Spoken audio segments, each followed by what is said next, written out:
நீலகிரி மாவட்டம் ஊட்டி அருகே உள்ள நடுவட்டம் பகுதியில் போலீஸ் நிலையத்துக்குள்ளே சிறுத்தை புகுந்த அதிர்ச்சி சம்பவம் இடம்பெற்றுள்ளது. ஊட்டி மற்றும் அதன் சுற்றுவட்டார பகுதிகளில் வனவிலங்குகளின் நடமாட்டம் நாளுக்கு நாள் அதிகரித்து வரும் நிலையில் சம்பவ தினத்தன்று இரவு ஊருக்குள் நுழைந்த சிறுத்தை நடுவட்டம் போலீஸ் நிலையத்துக்குள் நுழைந்துள்ளது.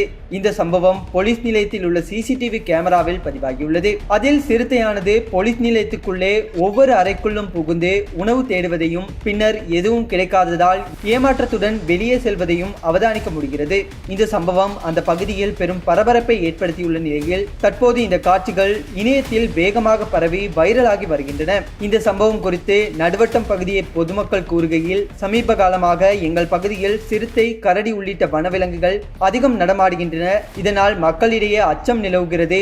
வனத்துறையினர் இந்த பகுதிகளில் அடிக்கடி ரோந்து நடத்தி விலங்குகளின் நகர்வுகளை கண்காணிக்க வேண்டும் எனவும், குறிப்பாக குடியிருப்பு பகுதிகளில் வனவிலங்குகள் நுழையாமல் தடுக்க நடவடிக்கை எடுக்க வேண்டும் எனவும் தெரிவித்துள்ளனர். தி ஆர்க் நியூஸ் செய்திகளுக்காக நான் உங்கள் கவிகரன்.